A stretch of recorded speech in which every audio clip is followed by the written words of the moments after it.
माता दी। आप सभी का आपके अपने चैनल एस्ट्रो फ्रेंड अंशु में स्वागत है। मैं डॉक्टर अंशु गुप्ता आज के इस वीडियो में आपको बताने जा रही हूँ वट सावित्री व्रत कब है, वट सावित्री व्रत के क्या नियम हैं, इस दिन सुहागन महिलाओं को भूल कर भी कौन सी गलतियाँ नहीं करनी चाहिए, बाल किस दिन धोने चाहिए, सुहाग की सामग्री किसे दान करें, सास को बायना कैसे निकालें और पीरियड्स में वट सावित्री व्रत कैसे रखें। इन सभी के बारे में हम विस्तार से बात करेंगे। परंतु वीडियो शुरू करने से पहले यदि आपने अभी तक चैनल को सब्सक्राइब नहीं किया है तो सब्सक्राइब कर लीजिए, बेल नोटिफिकेशन को ऑन करके ऑल पे क्लिक करें। आइए अब वीडियो को शुरू करते हैं। सबसे पहले हम वट सावित्री व्रत के नियम जानेंगे कि किन बातों का हमें इस व्रत में विशेष तौर पर ध्यान रखना चाहिए। तो सबसे पहला नियम है, ये व्रत एक दिन पहले शुरू हो जाता है, यानी कि एक दिन पहले आप बिल्कुल सादा भोजन करेंगे, प्याज लहसुन ग्रहण नहीं करेंगे, सात्विक भोजन खाएंगे। दूसरा नियम है, पूजा के समय लाल या पीले रंग की साड़ी या वस्त्र पहनेंगे, 16 श्रृंगार करेंगे। इस व्रत को सुहागिन महिलाएं अपने पति की लंबी उम्र के लिए रखती हैं, इसलिए श्रृंगार के साथ साथ हाथ में मेहंदी ज़रूर लगाएं। चूड़ियाँ कांच की ही पहने। आजकल आर्टिफिशियल चूड़ियाँ भी आ रही हैं जो प्लास्टिक की और किसी धातु की होती हैं, तो चूड़ियाँ कांच की इस दिन ज़रूर पहने और भूल कर भी काला, नीला या सफ़ेद रंग धारण ना करें। अगला नियम है, वट सावित्री व्रत में काले चने का भोग ज़रूर लगाएं, क्योंकि काले चने के बगैर ये व्रत पूर्ण नहीं माना जाता है। जो महिलाएं वट सावित्री व्रत रख रही हैं उन्हें ब्रह्म मुहूर्त में उठकर स्नान आदि से निवृत्त होने के बाद व्रत का संकल्प ज़रूर लेना चाहिए। यदि आप बिना संकल्प लिए व्रत रखते हैं तो इसका आपको पूर्ण फल नहीं मिलता है, तो स्नान आदि के बाद व्रत करने का संकल्प ज़रूर लें। वट सावित्री व्रत में पूजन के बाद बांस के पंखे से वट वृक्ष को हवा ज़रूर करनी चाहिए और उसके बाद उसी पंखे से अपने पति को भी हवा दें। इस दिन हाथ में कच्चा सूत लेकर वट वृक्ष को लपेटना है, परिक्रमा करनी है। अपनी इच्छा अनुसार 5, 7, 11, 21 यथाशक्ति आपकी भावना जैसी है उतनी परिक्रमा ज़रूर करनी है।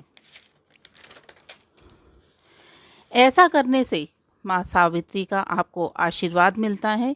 इस दिन पूजन के बाद जल ग्रहण किया जाता है। कुछ लोग इस व्रत को निर्जला रखते हैं तो कुछ लोग फलाहार के साथ रखते हैं। जैसी आपकी श्रद्धा हो, जैसा आपका सामर्थ्य हो, इस व्रत को वैसा ही रखें। व्रत अगले दिन 11 काले चने के दाने जल से निकलने के बाद ही पूर्ण किया जाता है। तो अगले दिन सुबह के समय काले चने के 11 दाने जल से ग्रहण करने हैं, निगलना है, इन्हें चबाना नहीं है। इस बात का विशेष तौर पर ध्यान रखिएगा और उसके बाद ही अन्न ग्रहण किया जाता है। इस व्रत में सबसे महत्वपूर्ण नियम है कि व्रत पूर्ण होने से पहले आपको यथाशक्ति अन्न, वस्त्र, धन आदि का दान देना है। ये दान आपने ब्राह्मण और गरीबों को देना है। ऐसा करने से आपके पति दीर्घायु होते हैं और अपने कार्य क्षेत्र में सफलता प्राप्त करते हैं। तो मित्रों, ये थे वो विशेष नियम जिनको आपको व्रत के समय पर ध्यान रखना है। यदि आप इन नियमों का पालन करते हुए व्रत रखती हैं तो आपकी मनोकामना ज़रूर पूर्ण होगी। आइए अब जानते हैं वट सावित्री व्रत कब है और बाल कब धोने चाहिए। तो वट सावित्री व्रत 19 मई 2023 दिन शुक्रवार को है। ये व्रत ज्येष्ठ अमावस्या के दिन मनाया जाता है और अमावस्या के दिन बाल धोना वर्जित होता है। और इस साल व्रत से एक दिन पहले बृहस्पतिवार भी पड़ रहा है और बृहस्पतिवार को भी बाल धोना वर्जित होता है। तो आप इस वर्ष बाल 17 मई दिन बुधवार को धोएंगे। वट सावित्री व्रत में श्रृंगार का सामान ज़रूर रखना चाहिए। पूजन के बाद इस श्रृंगार के सामान में से कुछ वस्तुएं आपने अपने लिए प्रसाद स्वरूप रख लेनी है और जो बाकी वस्तुएं हैं वो आपने वट वृक्ष के पास जो मालिन बैठी हैं उन्हें दे देना है, या फिर वट वृक्ष के पास छोड़ देना है, या फिर कुछ जगहों पर पंखे पर श्रृंगार का सामान रखकर पंडिताइन यानी कि ब्राह्मणी को दिया जाता है। तो आप इसमें से कुछ भी कर सकते हैं। यदि आपके यहाँ पर कोई और विशेष नियम है तो आप उसे ज़रूर करिए। वट सावित्री के दिन नियमों का पालन ज़रूर करना चाहिए और आपको श्रृंगार का सामान दान भी करना चाहिए। ऐसा करने से आपको अखंड सौभाग्य की प्राप्ति होती है।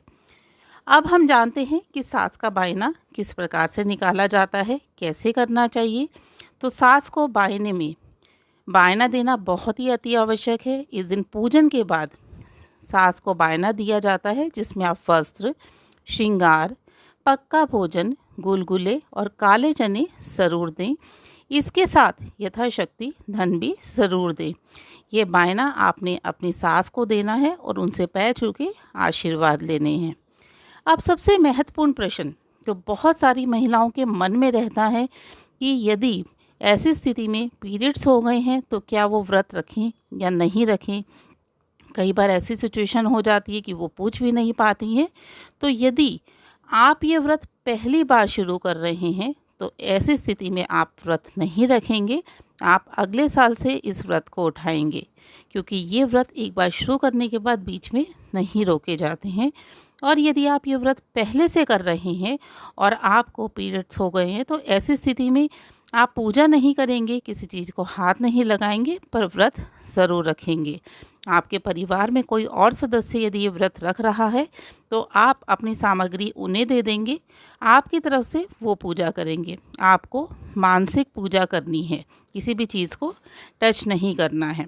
नियमों का आप पालन करेंगे। ये व्रत आप नियम और विधि विधान से रखते हैं तो आपके पति की दीर्घायु के साथ साथ जीवन में तरक्की करते हैं, पारिवारिक खुशियाँ बढ़ती हैं और इसको करने से सदैव आपके जीवन में किसी भी प्रकार की कोई परेशानी नहीं आती है और सदा आपका जीवन खुशहाल बना रहता है।